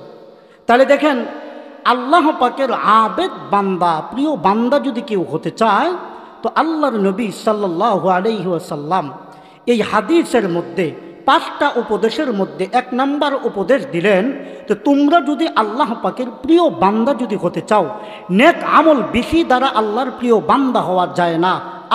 দেখেন নাই সাহাবাই কেরামরা, ওই যে কয়েকদিন আগে আমাদের আল্লামা হাসান জামিল সাহেব তিনি বলছিল যে আমি হাসান জামিলের চাইতে তো আবু বকরের নেকের মান বেশি না। বলে কেন? আমি হাসান জামিল তো বহু বছর রোজা রাখছি, বহু বছর কোরআন তেলাওয়াত করছি, বহু বছর তারাবির নামাজ আদায় করছি, কতবার হজ করছি, আমি হাসান জামিল জানি না, কিন্তু সেই তুফাতে তো আবু বকরের চাইতে নেক আমল আমার বেশি। তিনি বুঝাইতে চাইলেন যে নেক আমল আমার বেশি হইলে হবে কি, অমিয়ারা পূর্বহাটির মানুষেরা ভালো করে শুনে নাও, আমার নবীর সাহাবী আবু বকরের দাম কত? সকল নবীদের পরে শ্রেষ্ঠ মানুষ হযরত আবু বকর সিদ্দিক। সুবহানাল্লাহ। এবার বলেন যেমনি ভাবে সমস্ত আম্বিয়া কেরামদের তাকওয়া ঈমানি শক্তি এক পাল্লায় রাখলে আমার নবী মুহাম্মদ সাল্লাল্লাহু আলাইহি ওয়াসাল্লামের বিন্দু পরিমাণ সমান হবে না। সুবহানাল্লাহ বলেন। ঠিক তেমনি ভাবে সমস্ত নবীর উম্মতদের নেক আমল তাকওয়া যদি এক পাল্লায় রাখা হয়, আমার আবু বকরের সমান হবে না। সুবহানাল্লাহ বলেন। তো হাসান জামিল সাহেব এটাই বুঝাইতে চাইছে যে নামাজ ওনার চাইতে আমার বেশি, রোজা আমার চাইতে ওনার চাইতে আমার বেশি, জিকির আজকার আবু বকরের চাইতে আমার বেশি, কোরআন তেলাওয়াত হজ ওনার চাইতে আমার বেশি। তফাৎটা কোথায়? উনি এটাই বুঝাইতে চাইছেন তফাৎ হইল তাকওয়া। তফাৎ হইল কি? আমার কথা বুঝতেছেন নি আপনারা? বলেন তাহলে সাহাবাই কেরামদের সাথে তফাৎ হচ্ছে কি? বলেন তাকওয়া। কি বলেন না? তো হাসান জামিল সাহেব তো এটাই বুঝাইতে চাইছেন যে ওনার সাথে তফাৎ আমার তাকওয়া। কেন? আমি হাসান জামিল নেকের কাজও করি, গুনাহও করি। কথা ঠিক কিনা বলেন না? তো আমাদের তবিয়ত কি? এক্ষুনি নামাজ পড়ি, ফজরের পরে গিয়া আরেকজনের লাইল কাটি। কথা ঠিক কিনা বলেন না? এক্ষুনি ফজরের নামাজ পড়ি, পূর্বহাটির বাজারে গিয়া দুধের সাথে পানি মিশাই। বলেন সওয়াবের কাজ না গুনাহের কাজ? গুনাহের কাজ। তাহলে উনি বুঝাইতে চাইছেন আমি হাসান জামিল নেকের কাজও করি, গুনাহও করি। আর সাহাবাই আজমাইনদের তবিয়ত কেমন ছিল আমার পূর্বহাটির ভাইয়েরা? ভালো করে শুনে নেন। সাহাবাই কেরামরা ঈমান আনার পরে মৃত্যু পর্যন্ত একটা গুনাহও করেন নাই। সুবহানাল্লাহ। জানতেও করেন নাই, অজান্তেও করেন নাই। তারা হচ্ছেন আমার নবীর সাহাবী। কথা ঠিক কিনা বলেন না? এই জন্য আল্লাহর নবী আবু হুরায়রাকে উপদেশ দিচ্ছেন যে আবু হুরায়রা, তুমি যদি আল্লাহর প্রিয় বান্দা যদি হতে চাও, পানি দেন, তুমি যদি আল্লাহর প্রিয় বান্দা হতে চাও, এবার আপনারা মনে থাকলে বলেন যে 1 নম্বর উপদেশ কি দিলেন? গুনাহ করতে না ছাড়তে? কথা বলেন না, গুনাহ ছাড়তে না করতে? ও ছাড়তে। 1 নম্বর উপদেশ দিলেন যে প্রতিনিহিত তুমি যদি আল্লাহর প্রিয় বান্দা তথা আবেদ বান্দা যদি হতে চাও, তো হারাম বিষয় তোমার পরিহার করতে হবে। হারাম বিষয় কি বিষয় বলেন? তাহলে বোঝা গেল হারাম বিষয় থেকে যদি আমরা বেঁচে বেঁচে চলতে পারি, নেক আমল যদি কমও হয়, তারপরেও আমরা আল্লাহর প্রিয় বান্দা হয়ে যাব। কথা ঠিক কিনা বলেন না? তো আল্লাহ তাআলা প্রিয় বান্দা হওয়ার শর্ত কি দিলেন? আল্লাহ কোরআনে বলেন নাই? আলা ইন্না আউলিয়া আল্লাহি লা খাউফুন আলাইহিম ওয়ালা হুম ইয়াহজানুন। আল্লাহ বলেন আমার বন্ধু তারা, আমার ওলি তারা, আমার দোস্ত তারা। বলে কারা? বলে কারা? আল্লাহ তাআলা বলেন আল্লাযীনা আমানু ওয়া কানু ইয়াত্তাকুন। আল্লাহ বলেন ঈমান আনার পরে যারা তাকওয়া অবলম্বন করে তারা। সুবহানাল্লাহ বলেন। এজন্য আল্লাহর রাসূল সাল্লাল্লাহু আলাইহি ওয়াসাল্লাম আবু হুরায়রাকে 1 নম্বর উপদেশ দিলেন, আবু হুরায়রা, আল্লাহর প্রিয় বান্দা যদি হতে চাও 1 নম্বর উপদেশ শুনে নাও, আল্লাহ পাকের নিষিদ্ধ বিষয় থেকে বেঁচে বেঁচে চলবা। ও পূর্বঘাটির বাইরে ভালো করে শুনে নেন, আল্লাহর প্রিয় বান্দা যদি হতে চান বেশি নেক আমল আপনাদের করা লাগবে না, কারণ আপনারা আখিরি নবীর উম্মত। যদি হারাম বিষয় থেকে যদি নিজেকে বাঁচাইতে পারেন, অল্প আমল দিয়েও আপনি আল্লাহর প্রিয় বান্দা হয়ে যাবেন। একটা ঘটনা আপনাদের সামনে বলি, মনোযোগ দিয়ে শুনেন আমার ভাইরা। আল্লাহর নবীজি সাল্লাল্লাহু আলাইহি ওয়াসাল্লাম একদিন ফজরের নামাজের পূর্ব মুহূর্তে মসজিদে নববীর মধ্যে সাহাবাই কেরামদেরকে লক্ষ্য করে বললেন, ও আমার সাহাবাই কেরামরা, তোমরা কি কোনো জান্নাতি ব্যক্তি দেখতে চাও নাকি? সুবহানাল্লাহ বলে, তোমরা কি কোনো জান্নাতি ব্যক্তি দেখতে চাও নাকি? সাহাবাই কেরামরা বললেন, ইয়া রাসূলুল্লাহ, ইয়া হাবিবাল্লাহ, ওগো নবী, আমরা জান্নাতি ব্যক্তি দেখতে চাই। আল্লাহর নবী রাহমাতুল লিল আলামিন ডাক দিয়ে বললেন, ও আমার সাহাবী, যদি দেখতে চাও তাহলে সবাই দরজার দিক লক্ষ্য রাখো। যেই অবস্থায় এইমাত্র যেই লোকটা ভিতরে প্রবেশ করবে সে জান্নাতি। সুবহানাল্লাহ। আমার ভাইরা, সাহাবাই কেরামরা দরজার দিক লক্ষ্য রাখলেন সবাই। হঠাৎ তাকায়া দেখলেন একজন সাহাবী অজু অবস্থায়, আমার ভাইরা, মুখমণ্ডল থেকে অজুর পানি বেয়ে বেয়ে মসজিদে নববীর মধ্যে পড়তেছে। এমন অবস্থায় একজন সাহাবী ভিতরে প্রবেশ করেছে। আমার ভাইরা, আবার পরের দিন আল্লাহর নবী ফজরের আগ মুহূর্তে একই টাইমে নবীজি বললেন, ও সাহাবীরা, আজকেও কি কোনো জান্নাতি ব্যক্তি দেখতে চাও নাকি? সাহাবাই কেরামরা বললেন, ইয়া রাসূলুল্লাহ, দেখতে চাই। আল্লাহর নবী গতকালকের মতো আজকেও বললেন, ও সাহাবীরা, জান্নাতি ব্যক্তি যদি দেখতে চাও আজকেও দরজার দিক লক্ষ্য রাখো। সাহাবাই কেরামরা সবাই দরজার দিক লক্ষ্য রাখলেন। তাকাইয়া দেখলেন গতকালকে যেই সাহাবী প্রবেশ করেছেন আজকে একই সাহাবী প্রবেশ করেছেন। আমার ভাইরা, আবার এর পরের দিন তৃতীয় দিন আল্লাহর নবী মুহাম্মদ সাল্লাল্লাহু আলাইহি ওয়াসাল্লাম আবার ঘোষণা দিলেন, ও সাহাবীরা, আজকেও কি তোমরা কোনো জান্নাতি ব্যক্তি দেখতে চাও নাকি? সাহাবায়ে কেরামরা বললেন, ইয়া রাসূলুল্লাহ, ইয়া হাবিবাল্লাহ, আজকেও দেখতে চাই। আমার ভাইরা, আল্লাহর নবী ডাক দিয়ে বললেন, ও সাহাবীরা, আজকেও সবাই দরজার দিক লক্ষ্য রাখো।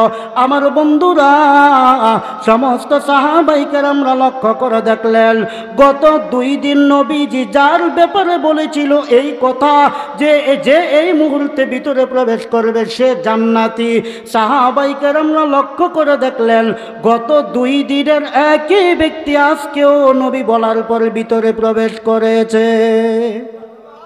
আমার ভাইরা, সাহাবায়ে কেরামদের মধ্য থেকে আব্দুল্লাহ ইবনে আমর ইবনুল আস রাদিয়াল্লাহু তাআলা আনহু বর্ণনা করলেন যে আমি চিন্তা করতে লাগলাম, আমার মনের মধ্যে কৌতূহল আরম্ভ হলো। নবীজি সাল্লাল্লাহু আলাইহি ওয়াসাল্লাম যার ব্যাপারে পরপর 3 দিন ঘোষণা দিলেন জান্নাতি, নিশ্চিত কোনো আমল আছে না নাই? আরো জোরে বলেন, আছে না নাই?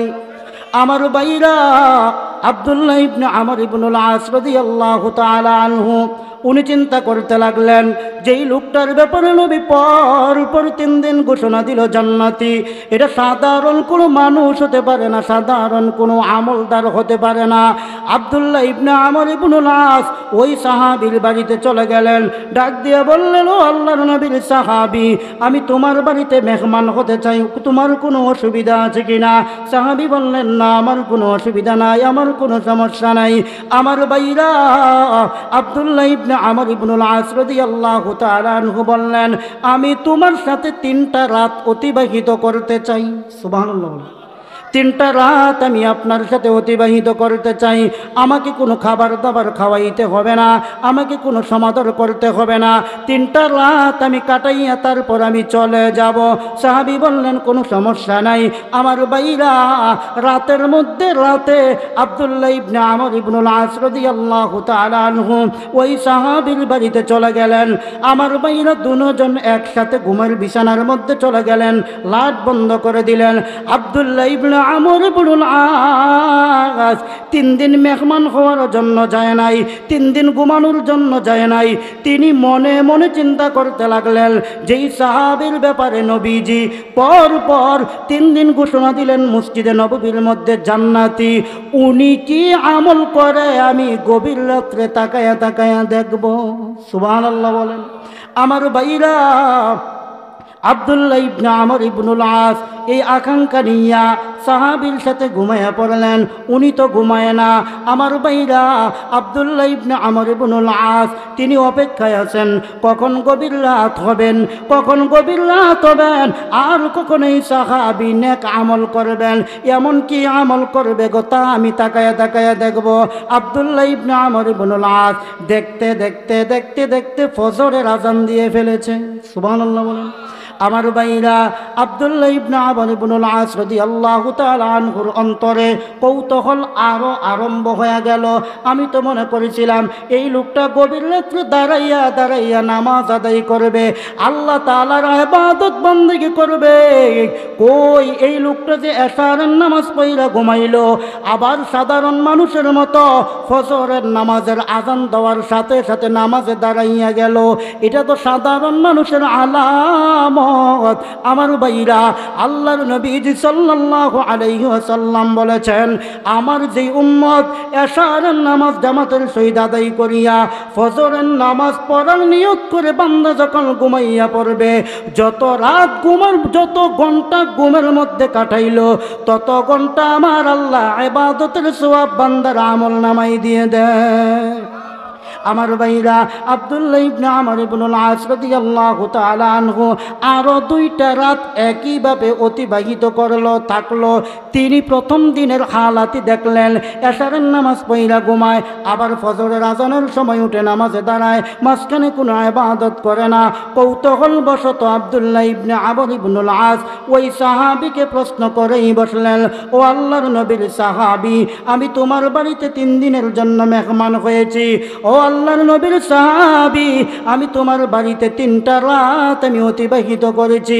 আমার খুব ইচ্ছা ছিল, কারণ তোমার ব্যাপারে আল্লাহর নবীজি সাল্লাল্লাহু আলাইহি ওয়াসাল্লাম গত 3 দিন তুমি মসজিদে নববীর মধ্যে তুমি মসজিদে নববীর মধ্যে প্রবেশ করার আগে নবীজি বলেছেন, ও সাহাবীরা, এই মুহূর্তে যে ভিতরে প্রবেশ করবে সে জান্নাতি। 3 দিন নবী এই কথা বলার পর 3 দিন তুমি সাহাবী ভিতরে প্রবেশ করেছ। আমার ভাইরা, যেই সাহাবীর ব্যাপারে আল্লাহর নবীজি সাল্লাল্লাহু আলাইহি ওয়াসাল্লাম ঘোষণা দেয় জান্নাতি, সে যে জান্নাতি কোনো সন্দেহ আছে নাকি? আরো দূরে বলেন, আছে নাকি? এটা কি আমগো দুনিয়ার মানুষের কথা নাকি? আমার ভাইরা, বক্তা কথা বলে নিজের থেকে বলে, মুফাসসির কথা বলে নিজের থেকে বলে, মসজিদের ইমাম কথা বলে নিজের থেকে বলে, এমপি কথা বলে নিজের থেকে বলে, মন্ত্রী কথা বলে নিজের থেকে বলে। আমার ভাইরা, এমপি সাহেব কথা বলে নিজের থেকে বলে, চেয়ারম্যান সাহেব কথা বলে নিজের থেকে বলে, প্রধানমন্ত্রী কথা বলে নিজের থেকে বলে। বলেন, ভুল হওয়ার সম্ভাবনা আছে না নাই? আছে। কেন? বলে সবাই নিজের থেকে বলে, কিন্তু আমার নবী মুহাম্মদ সাল্লাল্লাহু আলাইহি ওয়াসাল্লাম এমন একজন মানুষ 63 বছরের হায়াতের জিন্দেগিতে একদিনও নিজের থেকে বলেন নাই, ওয়া মা ইয়ানতিকু আনিল হাওয়া ইন হুয়া ইল্লা ওয়াহয়ুন ইউহা। আমার আল্লাহ যা বলেছেন আমার নবী 63 বছরের হায়াতের জিন্দেগিতে তা বলেছে। আমার ভাইরা, এবার বলেন, দুনিয়ার সব মানুষ নিজের থেকে বলে, এই জন্য সন্দেহ আছে না নাই? মিথ্যা আছে না নাই?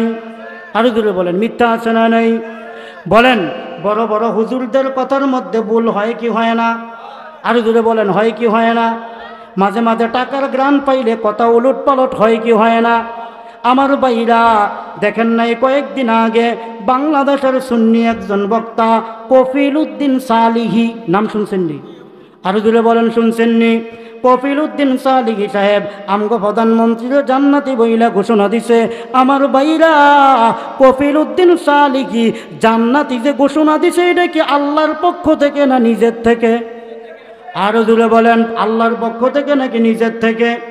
আর আমার নবী যে সাহাবীর ব্যাপারে পর পর 3 দিন ঘোষণা দিল জান্নাতি, এটা কি আল্লাহর পক্ষ থেকে নাকি নিজের থেকে? আরো জোরে বলেন, আল্লাহর পক্ষ থেকে নাকি নিজের থেকে? আমার ভাইরা, কফিলউদ্দিন সালেহী সাহেব আমগো প্রধানমন্ত্রীর জান্নাতি ঘোষণা দিয়ে দিল। প্রধানমন্ত্রীর গিয়া যদি কোনো মানুষ জিজ্ঞাসা করত, কোনো সাংবাদিক গিয়া যদি জিজ্ঞাসা করত, কফিলউদ্দিন সালেহী সাহেব আপনার জান্নাতি বইলা ঘোষণা দিছে, আপনার অনুভূতি কি?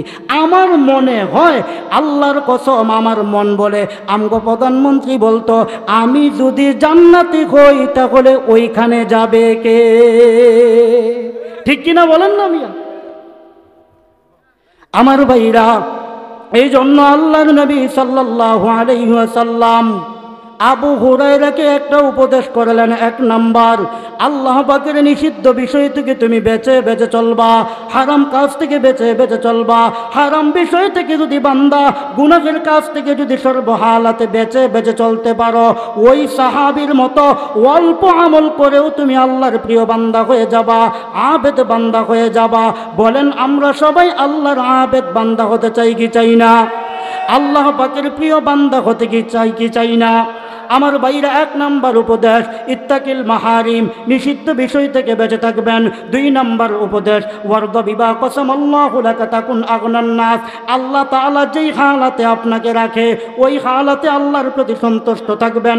3 নাম্বার উপদেশ, ওয়া আহসিন ইলা জারিকা তাকুন মুমিনা, পাড়া প্রতিবেশীদের সাথে মিলে মিশে চলবেন, সবার হক আদায় করবেন। 4 নাম্বার, ওয়া আহিব্বালিন নাসি মা তুহিব্বু লিনাফসিকা তাকুন মুসলিমা, নিজের জন্য যেইটা পছন্দ করেন অপরের জন্য সেটা পছন্দ করবেন। 5 নাম্বার, আমার ভাইরা, আল্লাহ তাআলা কোরআনেও বলেছেন, ফালিয়াদহাকু কালিলাও ওয়ালিয়াবকু কাসীরা, বান্দারে কম কম হাসবা, বেশি বেশি কাঁদবা। যদি কম কম হেসে বেশি বেশি কাঁদতে পারো, মনে রাখবা তুমি আমি আল্লাহর প্রিয় বান্দা হয়ে যাবা। বেশি বেশি যদি কান্না করতে পারো, জাহান্নামের আগুন আমি আল্লাহ তোমার জন্য হারাম করে দেব। এই জন্য আমি আপনাদের সামনে সার অংশ ভালোভাবে ওয়াজ করতে পারি নাই। কোনো এক সময় যদি সুযোগ হয়, ইনশাল্লাহ এর উপরে আরও ভালোভাবে আলোচনা হবে। যতটুক বয়ান করলাম, আল্লাহ তাআলা আমাদের উভয়কে আমল করার মতো তৌফিক দান করুক। বলেন আমিন। ইন্নাকা হামিদুম মাজিদ। সুবহানাকা লা ইলমা লানা ইল্লা মা আল্লামতানা ইন্নাকা আনতাল আলিমুল হাকীম।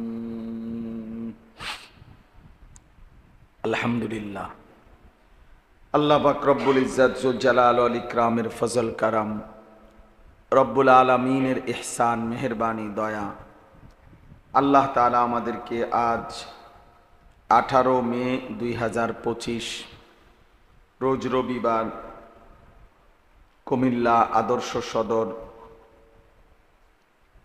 আলেখারচর বাজার সংলগ্ন আব্দুস সালাম মাদ্রাসার উদ্যোগে আজকের এই ইসলাহি মজলিসে আল্লাহ তাআলাই আমাদেরকে আসবার বসবার আল্লাহর জন্যই জমা হওয়ার তৌফিক দান করেছেন। এজন্য সকলেই বলি আলহামদুলিল্লাহ। কোরআনুল কারীমের মধ্যে আছে, আল্লাহ তাআলা বলেন, কালিলাম মা তাশকুরুন, আমি আল্লাহর শুকর আদায় করে এমন বান্দা কম। কোরআনুল কারীমের মধ্যে আছে, আল্লাহ তাআলা বলেন, কালিলাম মা তাযাক্কারুন, আমি আল্লাহর কথা থেকে উপদেশ গ্রহণ করে এমন বান্দা কম। কোরআনে আল্লাহ তাআলা বলছে, ওয়া কালিলুম মিন ইবাদিয়াশ শাকুর, আমার শুকরকারী বান্দা কম। এরকম কোরআনুল কারীমের মধ্যে বহুভাবে আল্লাহ তাআলা এই কথা উল্লেখ করছে। অনুগত, ইমানদার, তাকওয়াবান পরিমাণে কম, আল্লাহর কথা শুনতে চায়, আল্লাহর কৃতজ্ঞতা আদায় করতে চায় কম। কাজেই কম এটা কোনো দূষণীয় বিষয় না, বরং কোরআনুল কারীমের মধ্যে আল্লাহ তাআলা এই কমের বহু প্রশংসাই করছে। এই যে এখানে উল্লেখ করলেন, একজন বড় বুজুর্গ আছেন, ছিলেন হযরত সুফিয়ান সৌরি রহমতুল্লাহ আলাইহি। কিতাবের মধ্যে আছে উনি মাঝে মাঝে দোয়া করতেন আর বলতেন, আল্লাহুম্মা জাআলনি মিনাল কিল্লা, হে আল্লাহ আপনি আমাকে কমদের অন্তর্ভুক্ত বানান। তো ওনার শাগরিদরা জিজ্ঞেস করছে যে আপনি কমদের অন্তর্ভুক্ত বলতে কি বুঝাচ্ছেন হযরত? তো তিনি বলতেন যে আল্লাহ যে বলছে আমার অনুগত বান্দা, শুকরকারী বান্দা কম, আমি আল্লাহর কাছে দোয়া করি আল্লাহ যেন সেই কমের অন্তর্ভুক্ত আমাকে বানায়। অর্থাৎ আল্লাহ পাকের যে কয়েকজন বান্দা আল্লাহর ইবাদত করে, আল্লাহর শুকর আদায় করে, আল্লাহর হুকুম পালন করে, এরকম হবে যে কয়জন, তো আমি যেন সেই কয়জনের একজন হই। এই জন্য এটা খুব জরুরি, সর্বযুগেই সর্বকালেই ফরমাবরদার, অনুগত, আল্লাহ তাআলার হুকুমের আনুগত্য পালনকারী কম।